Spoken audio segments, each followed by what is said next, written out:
And it gets to the point now where I can't live with my mom or my grandmother. I can technically live with them, but I'm 26 years old and I'm the baby boy. For about 9 years, I was the youngest grandson, and they don't realize I'm a college educated student at this point. So I'm constantly growing and my mind is elevating a lot.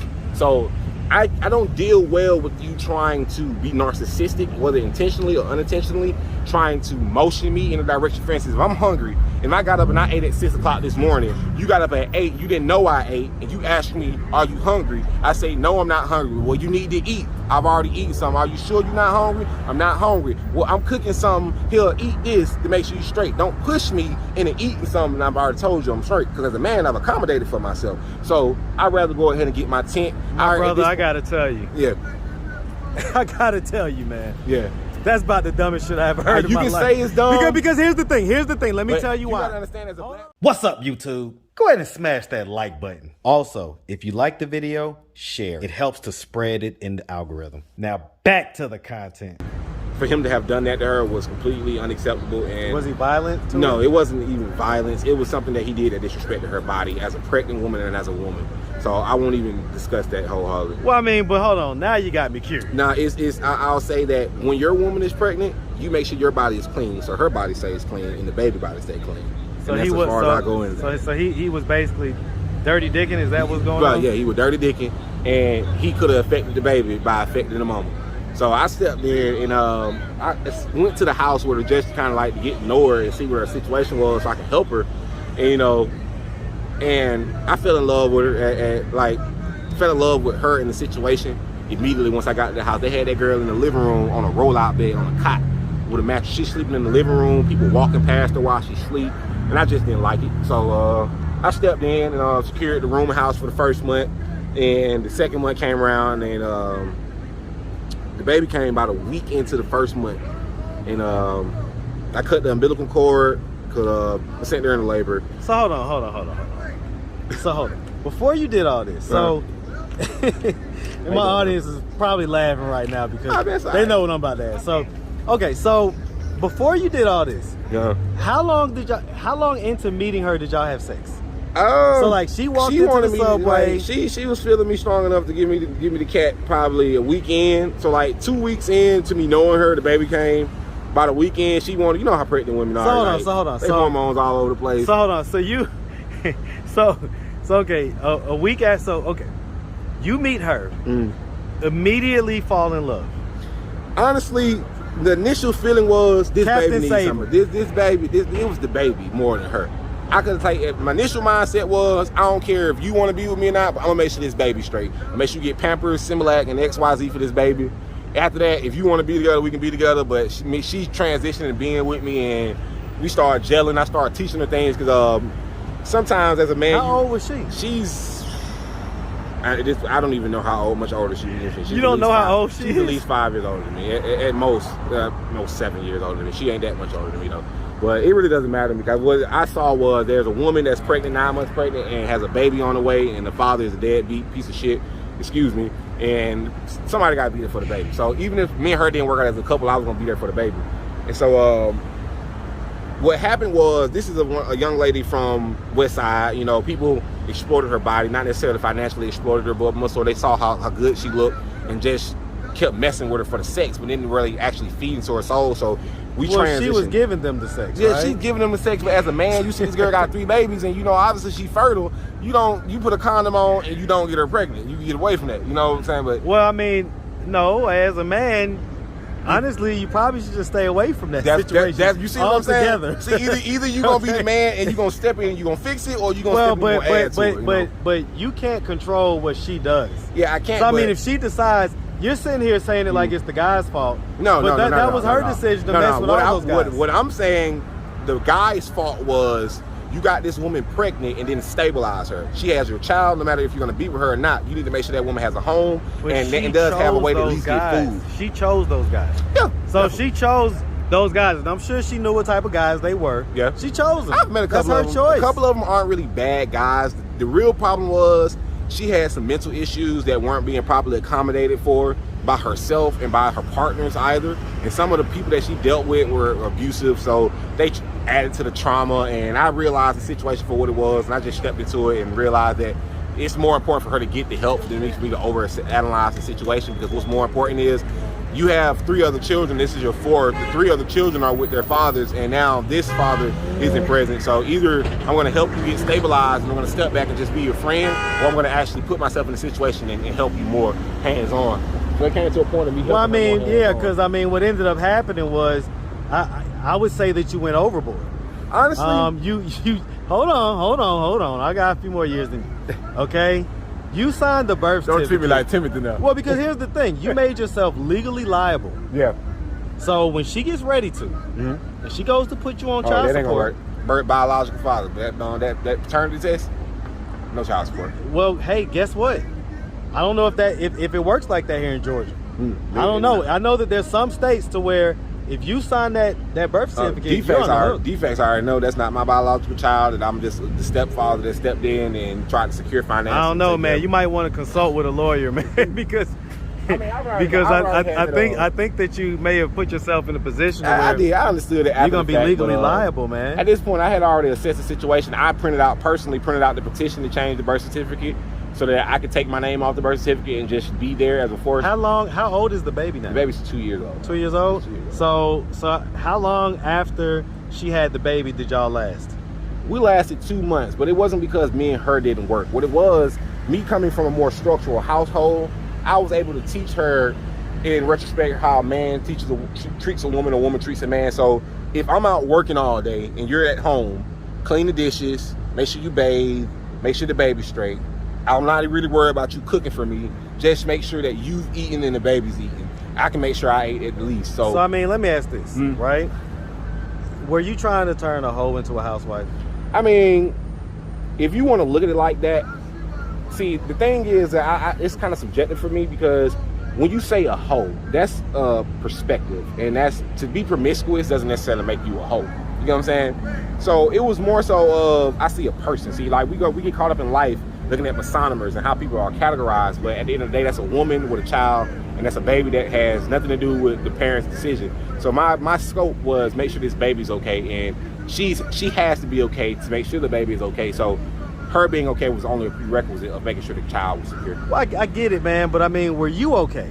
Yeah, I was more than stable. So you had your own place at this point and everything else? I didn't have my own place, but I had a place where I had a place of residence where I was able to actually stabilize myself, stack my money, and continue moving forward.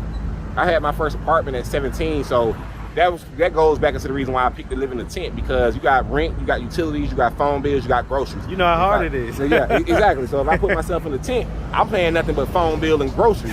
And food stamps taking care of groceries. Did you think that you was in a position living in a tent? Oh no, I was making good money. Even as a merchandiser on the road, I'm only making $26,000 a year. I know how to do forex trading.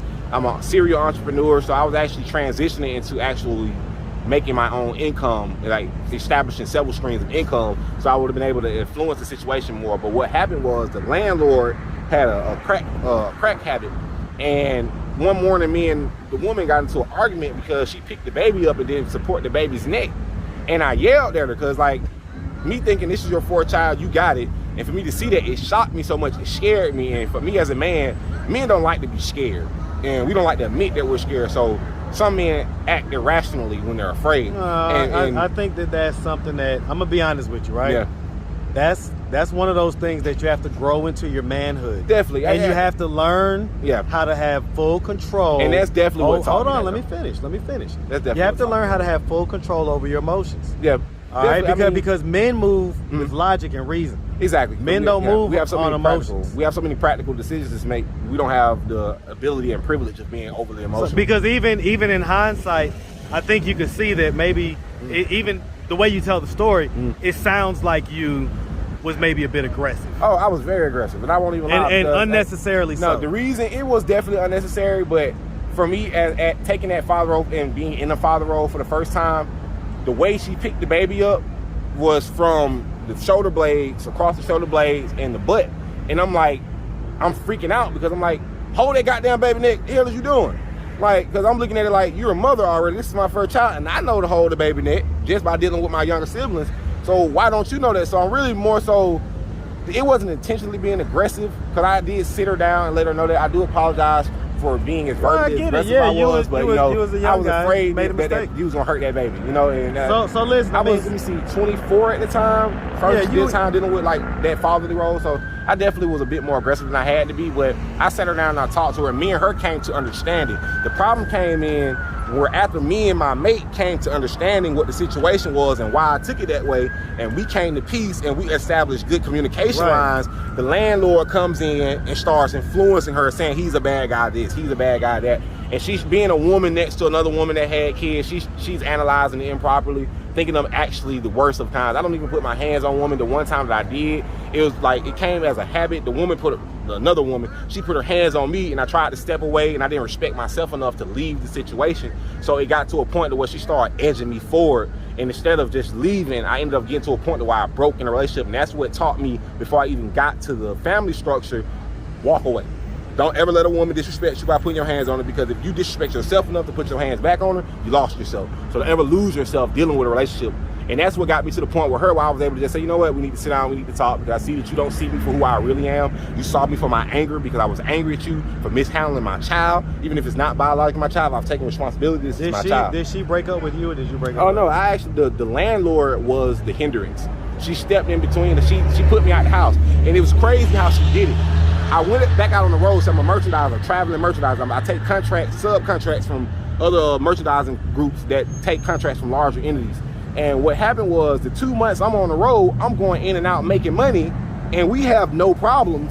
But I come back in, and you see now that I've established myself as a man, and because this is your house as the female landlord, you see that I'm now a threat to your authority, because my woman is listening to me now. She's getting up, cleaning, cooking. She's doing what I asked her to do, not what you asked her to do. Well, were you living there? Yes, I'm paying rent there. So the problem was, at first, what she was doing to the young lady, she had the young lady stand there using her.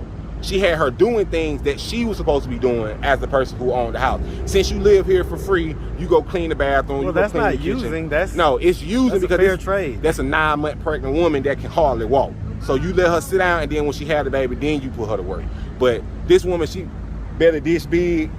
I get it, man. Like I get it, but you come on, be a little more considerate. I get it, man. But nothing in life is free. But listen, all right. So listen, we're going a little long. Yeah. So okay. So what are we doing at this? Let me ask you that. How do we get to this point to where we became homeless? How did this happen? I made a decision to come out here. Because you were living in the tent. What happened to the tent? I have the first tent actually a wrap. I welcomed a young lady into the tent for purposes I won't go too deep in. But well, I mean, for sex. I mean, yeah. But like we're grown. We're about to say. Trust me, we're used to that on this channel. Purpose, okay? But I left her in the tent with my food, and I told her to secure the tent when she left, to make sure that she closed all the food up, and the rats ended up smelling the food, came in, bit a hole in it. So I ended up having to relocate, because that was in the middle of some street drama. Like, one of my former friends turned on me and did some unofficial stuff that was just really lowball and scumbaggy. So I'm fighting external forces. Like, I'm literally fighting the workers of iniquity. If you Christian or any religion, I'm literally fighting the workers of iniquity head on, while trying to affect this woman positively. So it gets to the point that I leave that house and I go back to my grandmother's. And because my grandmother is a bit older, and you know, I like listening to my music, I like running the streets here and there. Like, if I'm not working, I run the streets and I trap.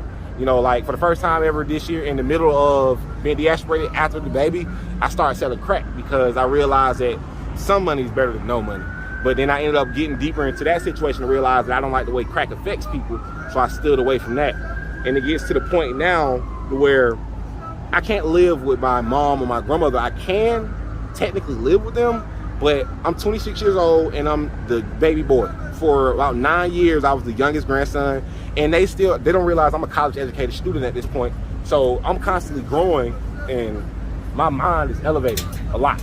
So I don't deal well with you trying to be narcissistic, whether intentionally or unintentionally, trying to motion me in a direction. For instance, if I'm hungry And I got up and I ate at 6 o'clock this morning. You got up at 8, you didn't know I ate, and you asked me, are you hungry? I say, no, I'm not hungry. Well, you need to eat. I've already eaten something. Are you sure you're not hungry? I'm not hungry. Well, I'm cooking something. Here, eat this to make sure you're straight. Don't push me into eating something and I've already told you I'm straight. Because as a man, I've accommodated for myself. So I'd rather go ahead and get my tent. Brother, I gotta tell you. Yeah.